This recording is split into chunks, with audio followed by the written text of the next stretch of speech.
అద్వితీయ దేవునిగా మనకై ఉండిన మన ప్రభువైన యేసు యొక్క నామమునకు మహిమ కలుగునుగాక. క్రీస్తునందు ప్రియమైన వారందరికీ నా స్తోత్రములు తెలియజేయుచున్నాను. మా కొరకు ప్రార్థించుచున్న సహోదరి సహోదరులకు యేసు పేరిట స్తోత్రములు చెల్లించుచున్నాను. గడిచిన వారమంతయును వరదల వలన అనేక మంది నిరాశ్రయులుగా మారినప్పటికీ దేవుడు కంటి పాపవలే నన్ను నా బిడ్డలను కాచి కాపాడినందుకు కృతజ్ఞతాస్తుతులు చెల్లించుచున్నాను. ఈ ఉదయకాలమున మన వేకువ మన్నా యొక్క ముఖ్య అంశము దేవుని పిలుపునకు లోబడు విశ్వాసము. దీని ధ్యానార్థమై మనము మొదటి రాజుల గ్రంథము 19వ అధ్యాయము 21వ వచనము వైపు మన పరిశుద్ధ గ్రంథమును త్రిప్పెదముగాక. అందుకతడు అతనిని విడిచి వెళ్లి కాడి ఎడ్లను తీసి వధించి వాటి మాంసము గొర్తి నొగల చేత వంట చేసి జనులకు వడ్డించెను. వారు భోజనము చేసిన తరువాత అతడు లేచి ఏలియాను వెంబడి వెళ్లి అతనికి ఉపచారము చేయుచుండెను అని చదువుచున్నాము.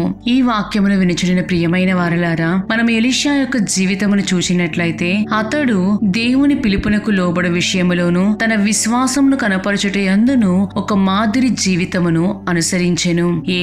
ఎలీషా దగ్గరకు వచ్చి అతనిని కలుసుకొని సమయమునకు ఎలీషా తన ముందరనున్న 12 అరకల ఎడ్ల చేత దుక్కి దున్నించుచు 12వ అరక తాను తోలుచుండెను.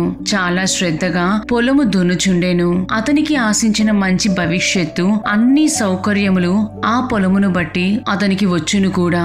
అయితే వాటన్నిటినీ ఎందుకు ఎలీషా వదులుకొనెను? ఎప్పుడైతే ఏలియా అతని చేరబోయి తన దుప్పటి ఎలీషా మీద వేసెనో అది ఎలీషాను దేవుడు ఏర్పరచుకున్నారనియు అనేకుల కొరకు అద్భుతములు చేయుటకు అనేకులకు దేవుని యొక్క శక్తిని కనుపరిచి దేవుని నామ మహిమార్థమై వాడబడును అనుదానికి సాదృశ్యముగా మనము చూడగలము. తన పిలుపు దేవునిచే నిశ్చయించబడినది అని రూఢీపరుచుకుని ఉన్నాడు.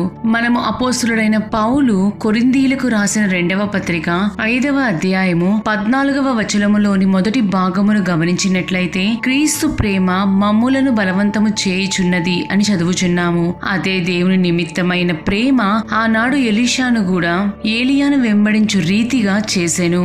అతడు అన్నిటినీ విడిచిపెట్టి అన్నిటినీ త్యాగము చేసి ఏలియాను వెంబడించుట అతనికి దేవుని యందు గల పరిపూర్ణ విశ్వాసమునకు సాదృశ్యముగా ఉండి ఉన్నది.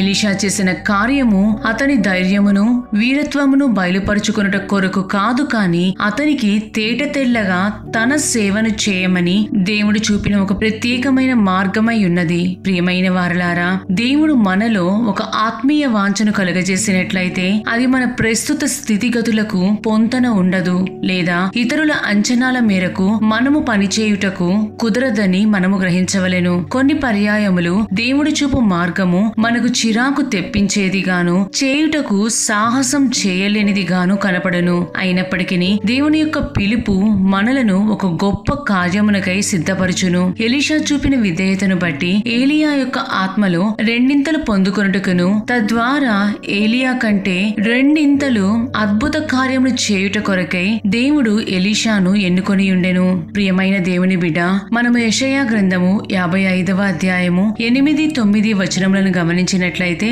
నా తలంపులు మీ తలంపుల వంటివి కావు, మీ త్రోవలు నా త్రోవల వంటివి కావు, ఇదే యెహోవా వాక్కు. ఆకాశములు భూమికి పైన ఎంత ఎత్తుగా ఉన్నవో మీ మార్గముల కంటే నా మార్గములు, మీ తలంపుల కంటే నా తలంపులు అంత ఎత్తుగా ఉన్నవి అని చదువుచున్నాము. మనము ఈ వచనములను మన జీవితములో ఎల్లవేళలా జ్ఞాపకముంచుకొనవలెను. బహుశా నేడు నీవు ఆయన పిలుపును గ్రహించినను నాకు అంత జ్ఞానము లేదు, నాకు అంత బలము లేదనియు నీ పిలుపును నిర్లక్ష్య పెట్టుచున్నావా? ఒకవేళ నీకు గురిలేని మార్గములో వెళ్ళుచు ఆ మార్గమునకు ఒక ముగింపు లేని విధముగా నీ ముందు కనబడుచున్నదా? అయినచో నీవు దేవునిచే నడిపించబడుచు ఆయన చూపు మార్గములో వెళ్ళుచున్నావని గుర్తెరుగుము. దేవుని పిలుపునకు లోబడి ఆయన చూపు మార్గములో వెళ్ళుచున్నావనుటకు గుర్తు ఏమై ఉన్నది?